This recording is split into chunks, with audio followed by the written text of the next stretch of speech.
ప్రియులరా, మన ప్రభు అయిన యేసుక్రీస్తు నామములో మీకు శుభోదయం. ప్రతిదినం ప్రభుతో అనుదిన ఆత్మీయ ఆహారం.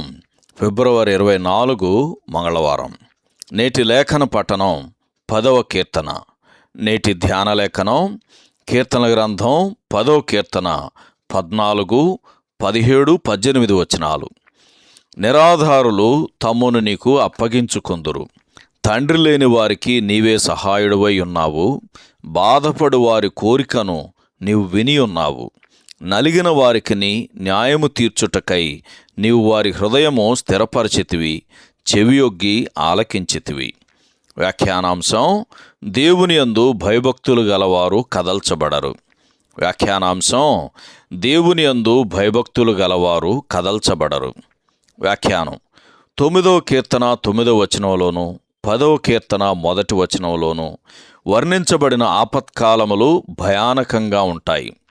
ఈ లోకములోని కామం, అహంకారం, అవిశ్వాసం, ద్రోహం, హింస మొదలగు లక్షణాలు క్రీస్తు విరోధి కాలములో వాటి తారస్థాయికి చేరినప్పుడు ఇదివరకు అడ్డగించుచున్నవాడు అనగా పరిశుద్ధాత్ముడు ఇక్కడ నుండి తీసివేయబడతాడు. క్రీస్తు విరోధి యొక్క వికృత రూపం మనకు తెస్సలోనికీయులకు రాసిన 2వ పత్రిక 2వ అధ్యాయము 7-8 వచనాల్లో కనబడుతుంది. అయితే ధర్మ విరోధి తాను రహస్యంగానూ యుక్తితోనూ ద్వేషపూరితంగానూ జరిగించే కార్యాలను దేవుని అవసరం లేదు అని తలంచిన దానికి విరుద్ధంగా వాటన్నిటినీ బహిర్గతం చేస్తాడు. మరియు అతడు తన హృదయములో అనుకునేది అంతయు హృదయములను పరిశోధించే దేవుడు బహిర్గతం చేస్తాడు అని లూకాసువార్త 12వ అధ్యాయము 3వ వచనంలో చదువుతాం. నేను కదల్చబడను అని దుష్టుడు అనుకుంటాడు. అయితే విశ్వాసి కూడా 62వ కీర్తన 6వ వచనంలో చెప్పబడినట్లు ఇవే మాటలు పలుకుతాడు.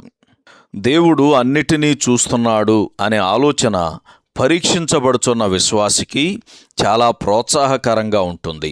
నిరాధారుడు తనను తాను దేవునికి అప్పగించుకుంటాడు అని 10వ కీర్తన 14వ వచనంలో చదువుతాం. ఇంతేగాక 2వ వచనంలో మనకు నిశ్చయతను కలిగించే మరొక సత్యం ఉన్నది. ఏమంటే దుష్టుడు ఎల్లప్పుడూ తన వలలో తానే చిక్కుకుంటాడు. ఇదే మాటలు కీర్తన గ్రంథం 7వ కీర్తన 15వ వచనంలోను అలాగే 9వ కీర్తన 16వ వచనంలో కూడా మనం చూస్తాం. అన్యజనులెల్లా నరమాతృలు అను మాటతో 9వ కీర్తన ముగుస్తుంది. 10వ కీర్తనలో హింసించే వారిని లోకులు అని పిలవడం ద్వారా ముగుస్తుంది. ప్రియమైన తోటి విశ్వాసులారా, మనం పరలోక సంబంధులమని ఈ కారణం చేతనే మనం ఈ లోకానికి, ఈ లోకాధిపతికి చెక్కని వారమని ఎన్నడూ మరిచిపోకండి. సహోదరుడు జాన్ కోక్లన్. శుభములతో వందనాలు. ఈ సందేశాలకు సంబంధించి కానీ బైబిల్కు సంబంధించి కానీ మీకేమైనా ప్రశ్నలు ఉంటే ఈ క్రింది నంబరుకు వాట్సాప్ ద్వారా పంపించండి. మీ ఆత్మీయ క్షేమాభివృద్ధి కోసం అనుభవజ్ఞుల ద్వారా జవాబులు అందించబడతాయి.